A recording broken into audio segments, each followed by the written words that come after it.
Hello and welcome to another video. On this video we're going to be looking at some pre-decimal coins. This is part 2. If you haven't seen part 1 or the first video I made, there'll be a link in the description box below and a card at the end of this video, so you can click that and it'll take you there. Right, so the first one we're going to look at is Queen Victoria, and this is 1 shilling. It's 1875 is the date, and it's 146 years old. They're made out of 92.5% silver, which is sterling silver as we know, and as we can see it's a young uncrowned effigy of Queen Victoria facing left. The Queen's hair is bound in a double ribbon and collected into a knot behind. Around the edge it says Victoria Diagrata Britannia Reg FD, which is Latin for Victoria, by the grace of God, Queen of the Britons, Defender of the Faith. The reverse of the coin shows an open wreath of olive branches on the left and oak branches on the right. In the centre is the value denomination of the coin, which is 1 shilling, and above the value is St Edward's crown, named after St Edward the Confessor. At the bottom of the coin, under the ribbon, where it's tying the wreath together, is the date 1875. And above which is a die number. It might be hard to work it out, but I think it says die number 2. I've looked around various coin collectors' websites, and I've seen a few coins in a similar condition to this one, and the prices are anywhere between £25 and £35. For a for an uncirculated one, you're probably talking a couple of £100, if not more.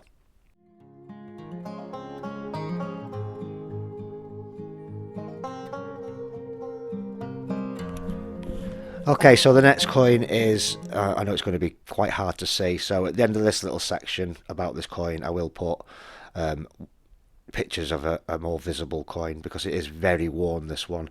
It is Queen Victoria. I have looked through the magnifying glass at this, so this is how I know the date. It's 1838 the date, and it's a halfpenny. This is the oldest coin I found on the beach while I've been metal detecting so far, and it's just over 183 years old. So these coins were minted in copper, and the total mintage was 456,960, which is quite a low amount. Just like the last coin we looked at, it features a young Queen Victoria's effigy. The reverse of the coin shows, in a beaded border, the figure of Britannia, which is the female personification of Great Britain, seated facing right, wearing a Corinthian helmet pushed back to reveal a face.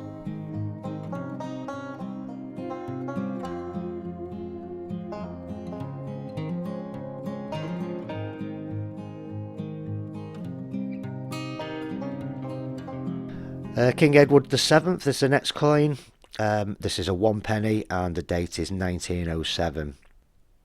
So next we have a bronze coin. These was minted in bronze, and the total mintage was 47,322,240.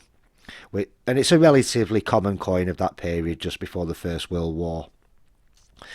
King Edward VII was the son of Queen Victoria, and because she ruled for so long, his rule was rather short. In fact, the coins of Edward VII were only issued from 1902 to 1910. On the reverse side we have Britannia, and depending on the condition, an uncirculated coin could fetch in the region of £170.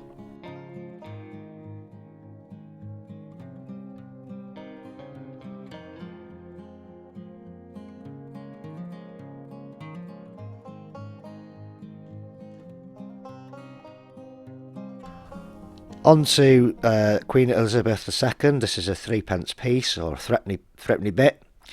I personally love the unique shape of these coins, very similar to our modern pound coins.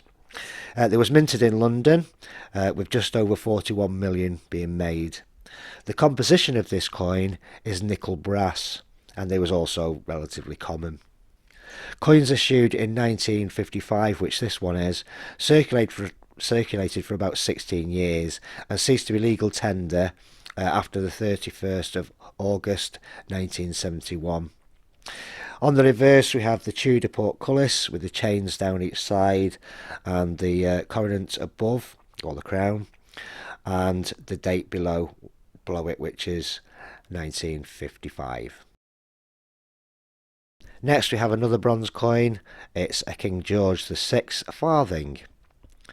On the obverse, or the head side of the coin, is an uncrowned head of King George VI facing left, with a Latin inscription which translates into George VI, by the grace of God, King of all Britons, Defender of the Faith, Emperor of India. The total mintage of this coin was just over 33.3 million. It's the same size as a modern 1 penny, and on the reverse is the date, the denomination of farthing, and a left-facing wren. The wren, being the smallest British bird, symbolises the smallest denomination coin at that time. The farthing gets its name from the Old English word forthing, which means fourth part or quarter, and it was four farthings was equal to 1 penny. So 4 quarters equals 1 penny.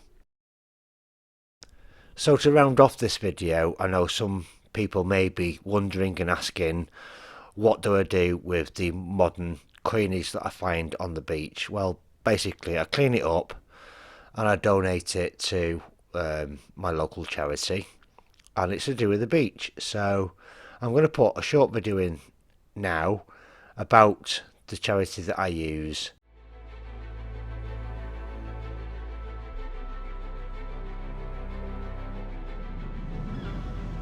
Whoever we are, wherever we are from,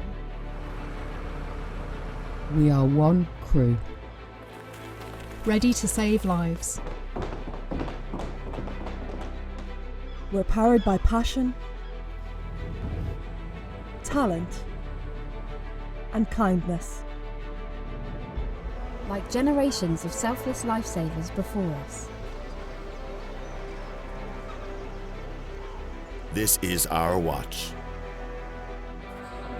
we lead the way, valuing each other, trusting each other, depending on one another.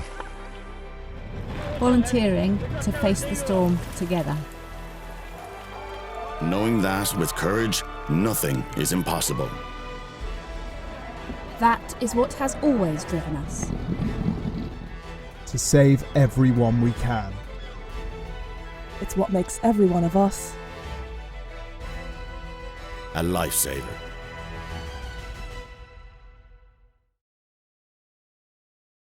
So that was just a quick look at a few more coins that I found.